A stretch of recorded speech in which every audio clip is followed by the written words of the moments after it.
नमस्कार दोस्तों। किसी भी जो परीक्षा होती है या एग्जाम होता है उसका उद्देश्य होता है।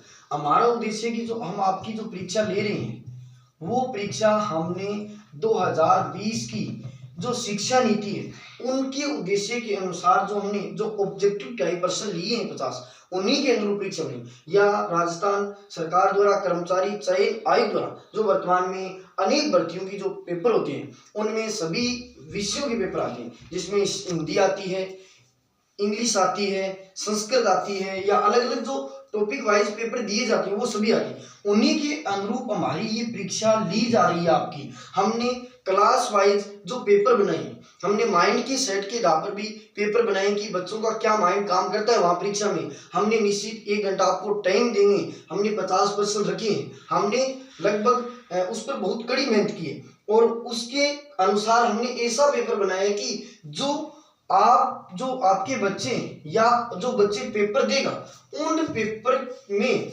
हमने जो कर्मचारी चयन आयोग या आरपीसी या जो भी अनेक जो एग्जाम करवाने वाले सेंटर है या मतलब जो बोर्ड है उन बोर्डों के अनुसार हमने ये परीक्षा आयोजित करवा रहे हैं और उनमें बच्चों की जो माइंड है उनके आधार पर हमने ये पेपर बनाया है। और यही हमारा उद्देश्य है कि उस स्थिति में बच्चे कैसे पेपर करते हैं या किस तरीके से पेपर करते हैं। जो नई शिक्षा नीति उसमें स्पष्ट लिखा गया है कि आने वाले पेपरों में 50% सिलेबस है, 50% सिलेबस है वो किसके अनुसार हो, ऑब्जेक्टिव टाइप प्रश्न हो। हाँ, उसमें ओएमआर शीट नहीं दी जाती, लेकिन हम आपको ओएमआर शीट देंगे।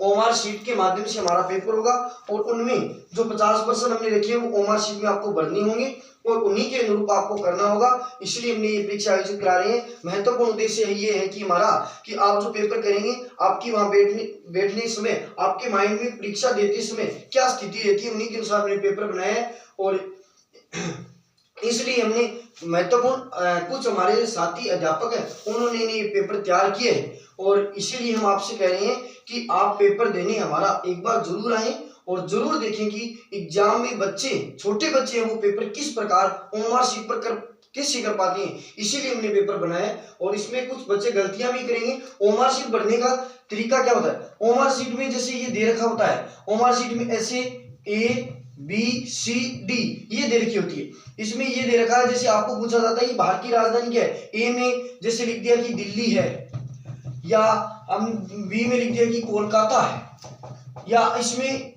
कुछ भी लिख दिया, CD हमने लिख दिया। लेकिन बच्चे क्या कर पाते हैं कि ऐसे टिक लगाते, ऐसे टिक लगाएगा वो गलत माना जाएगा, या ऐसे कर दिया वो भी गलत होगा, या और आधा कर दिया वो गलत होगा। कोई भी पेपर हो जैसे यहाँ हमने डी ऑप्शन कर दिया कि डी हमारा यहाँ से ये पेपर में आपने डी कर दिया हमारा सही, तो आपको ऐसे गोल करना होगा, ऐसे गोल करना होगा। जैसे ये नई दिल्ली है, यहाँ ए में हम करेंगे तो ए में आपको ऐसे पूर्ण गोला करना होगा, तभी आपका ये प्रश्न चेक होगा, तभी आपका सही माना जाएगा।